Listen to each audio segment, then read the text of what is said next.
ओम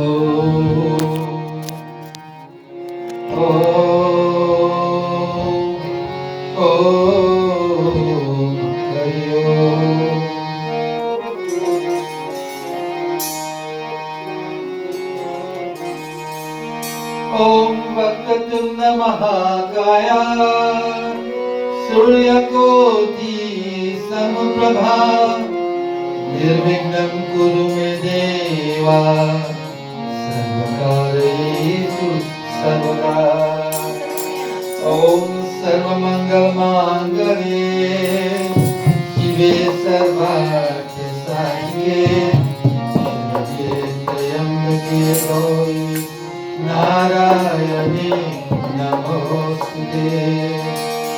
गुरुर्ब्रह्मा गुरुर्विष्णु गुरुर्देवो महेश्वरा गुरुर्साक्षात् परं ब्रह्म तस्मै श्री गुरुवे नमः। तस्मै श्री गुरुवे नमः। तस्मै श्री गुरुवे नमः। तस्मै श्री गुरुवे नमः।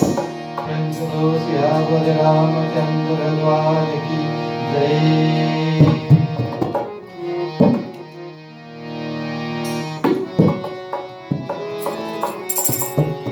राधा राधा गोकुल माला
ฟินนะตัวสูง Oh.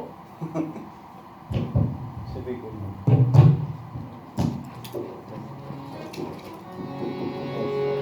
प्रेम से बोलो सियावर रामचंद्र भगवान की जय. This morning, our lesson is taken from Balkana Sri Ramcharitmanas. Sant Tulsidas is about to write Sri Ramcharitmanas, and he is speaking of the task that he has to perform. It's such a noble task, he says. He says, it is difficult for me to really pen the glories of Prabhu Sri Ram, who is so competent enough as to speak about the limitless, the infinite Lord. Ram Anant Anantagun. Anant means endless, infinite. The Lord is infinite in so many ways. How is it possible that I can fully write about the divine? He says, I am like a vegetable farmer trying to describe a diamond. That is the scope of my intelligence insofar as writing Sri Ramcharitmanas. He says, my intention is pure indeed. My intention is noble. He says, but my wit, my ability, my capability is extremely small. So, before he writes, he supplicates to everyone on earth, from the worms, to the animals, to the trees, to the Devgans, to the divine. He made obeisance unto everyone. And in this chaupai, this doha, he continues, he makes obeisance to Lord Shankara and Mother Parvati. So in this doha, Tulsidas says,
Uma refers to Mother Parvati.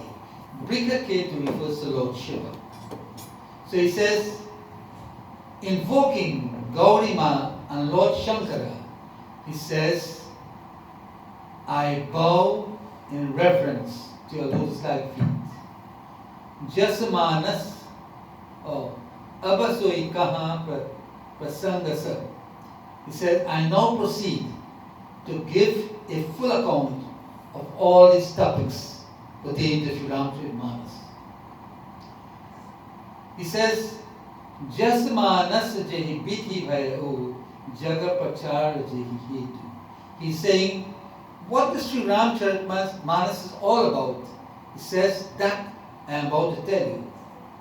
How it came into being, what prompted me to write this, and what led to its popularity in the world. This is what I am about to tell you in regard to this scripture called Sri Ramcharitmanas. It is one of the longest poems in the world. This is a poem that was done by the greatest poet of all time, Sant Tulsidas. So in Chaupai, Tulsidas sings.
Ramcharitmanas Kavitulsi. Shambhu Prasad. Shambhu Prasad means the grace and benediction of Lord Shankar. By his grace, by his blessings, I am attempting to write the Sri Ramcharitmanas. So he says, Shambhu Prasad Sumati Kiya Tulasi. He says, by the grace of Shambhu, a bright idea struck my mind, inspired my mind. I didn't understand that. Tulsidas. He says, Ramcharitmanas Kavitulasi. And that idea which struck my mind through the grace of Prabhu Shri Ram, he said that it made me the poet of Ramcharitmanas. Kavi is poet. He made me the poet. Now, what is Ramcharitmanas? Ramcharitmanas, let's take it like this. Horizontally, Ramcharitmanas. Ram refers to the divine. The charit is the activities of Prabhu Shri Ram. The Manas is a lake. So this text, Sri Ramcharitmanas, is a lake which describes all the activities of Prabhu Shri Ram. But then Sant Tulsidas gave another dimension to this. He gave the vertical interpretation. Ram Ramcharitmanas. So we start with the lowest round first, Manas. Manas also refers to the mind. He says, in order to capture the beauty and the glory and the magnificence of Sri Ramcharitmanas, one's mind must be pure. And how can we purify the mind? By singing the glories of Prabhu Shri Ram. By looking at his charit. Charit refers here, the second step, Manas Charit Ram, Ram Charit Manas. Charit here is the purity of the mind and focus upon the divine, all truth, pure truth. So when we cleanse the mind of all its negativities, when we build truth through the grace of Prabhu Shri Ram by singing his glories, then we reach to that furthest point, Ram. Who is Ram? He is Sat Chit Anand, Sachidanand, Sat Chit Anand, truth, conscious and bliss. When we would have done that, we would acquire this state where we maintain a special kind of peace, where we become liberated in this life from all. To be liberated is to be freed. Freed from what? Freed from the entanglements of this world. So he said here, what is Ramcharitmanas? He says, Karai manohar mati anuhari sujana suchit suni legu subhari. The author, Sant Tulsidas, he says, I have made this as charming as possible. When you read Sri Ramcharitmanas, when you sing the Chaupai, it's a special charm. There is beauty, there is love, there is devotion, simply by singing, simply by reciting the words. Karai manohar mati anusari sujana suchit sunilegu sudhari. Simply by reciting the words, it's like music. So he said, I have made it as charming as I can, as my wit could afford me. And he says, Sujana Suchita Suni Legu Sudhari. Please listen to it sympathetically. Listen to it. Think of what you are listening and give me that space. Think of it in a very positive way. And he says, O noble souls, think of it and correct it. And correct it. Has anybody, my question is, has anybody been able to correct Sri Ramcharitmanas? Look at the humility of Sant Tulsidas. He admitted in the beginning, before writing, that I am attempting to do something that is so noble, yet my mind is not up to standard to produce this. But he said, with the grace of Lord Shankara, he said, Sambhu Prasad, by his grace, I am attempting to write this. I want to give it my best shot. Please read it, try to understand it, and correct it. The thing is, this has been there for so many years, so many thousands of years. None has been able to replicate something like this, much more to correct it. And I dare say, every word that Sant Tulsidas used in Ramcharitmanas is the word.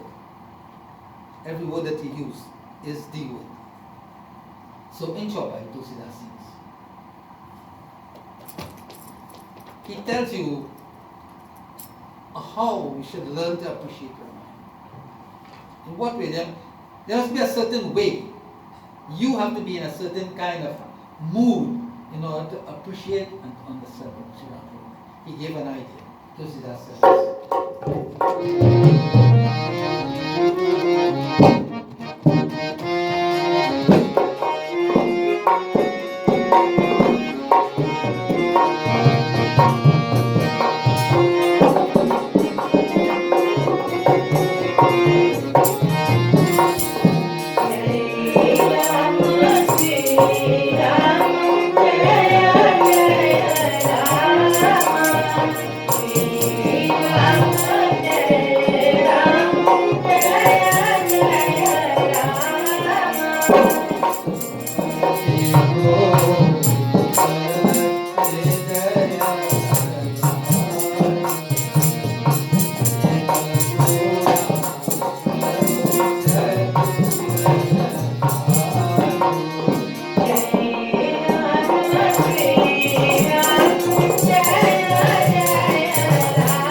Thal Hridaya Agadu Veda Puran Uddhati Ganusar.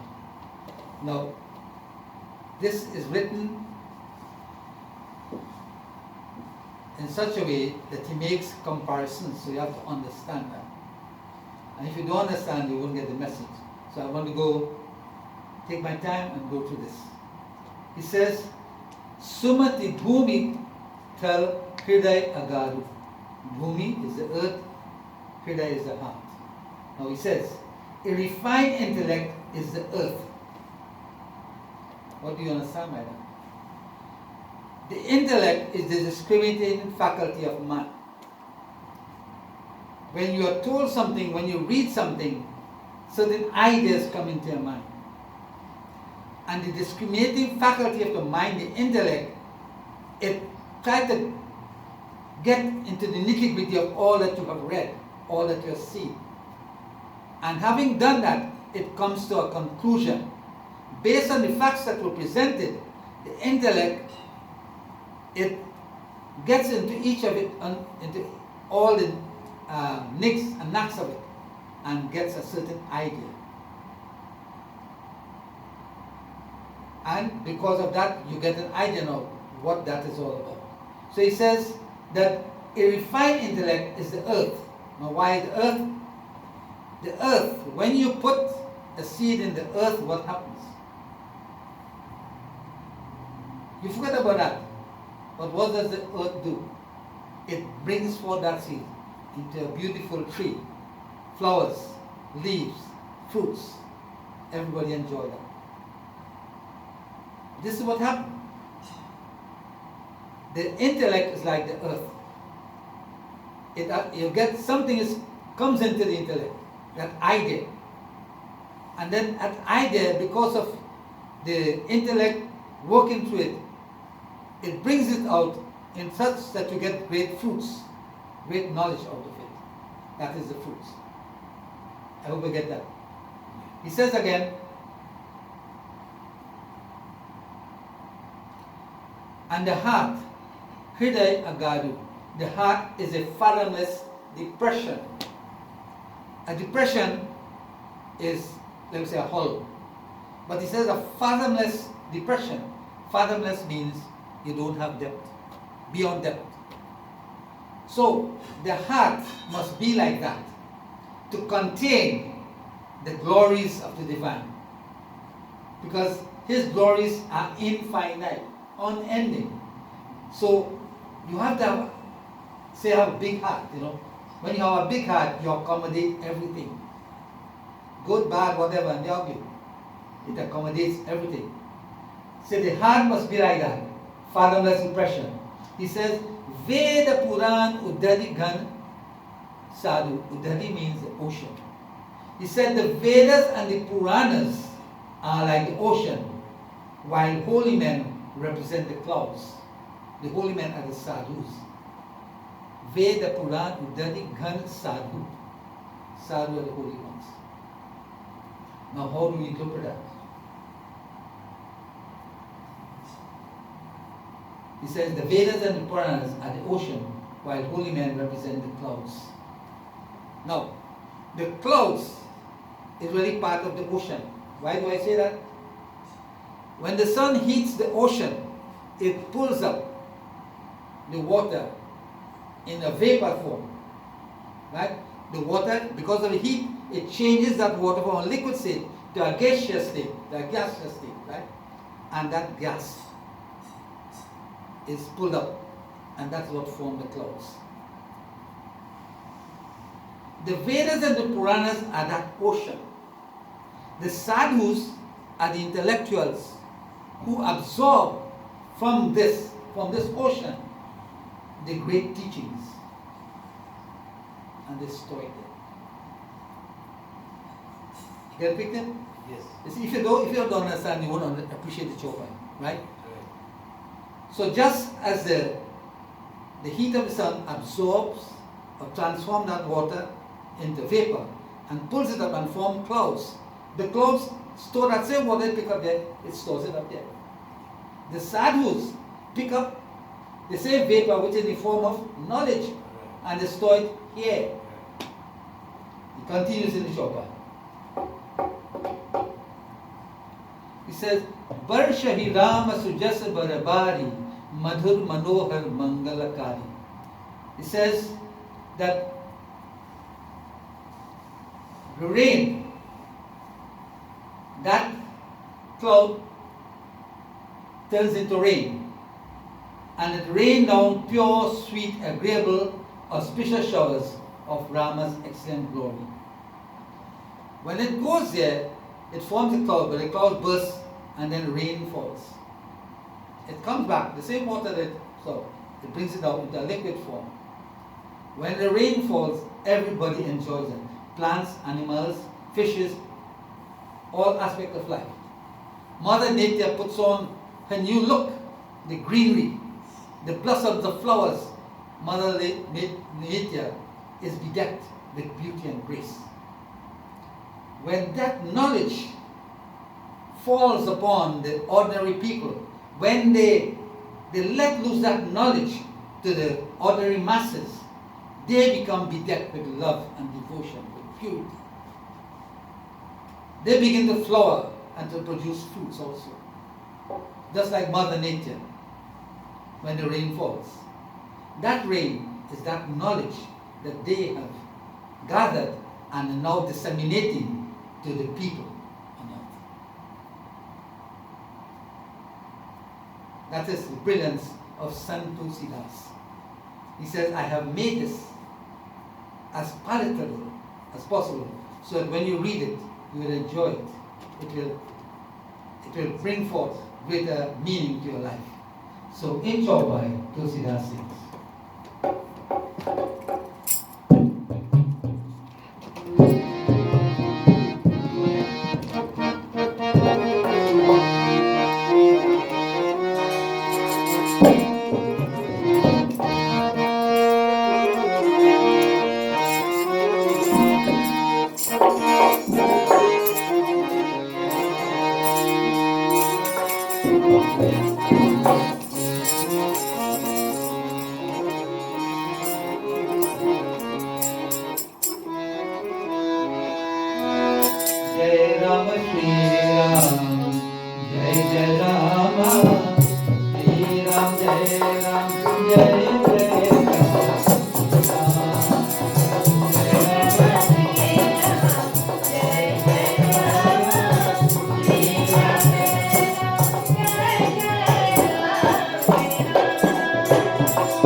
He said, the sportive acts of Prabhu Shri Ram, Sagun Roop, the second roop is the man form of the divine. You have the Sagun Roop and you have the Nirgun Roop. Nirgun Roop is a spirit form without gunas. Nirgun means without gunas. Sagun is the form of the divine as a man.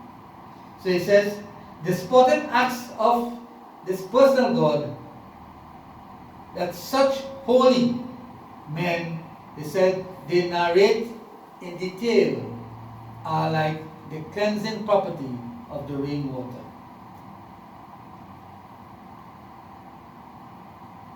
When the great sadhus and the saints narrate these messages of Prabhu Shri Ram, that has the power, when you absorb it, it has the power to cleanse, just as rain cleanses the body, or when you bathe, you cleanse the body. It has the power to cleanse the dirt of impurities in the mind. That rainwater actually is the teachings. He refers to the rainwater, so to understand it. But that is the teachings. Just as the rainwater cleanses when you bathe, this water of knowledge, of wisdom,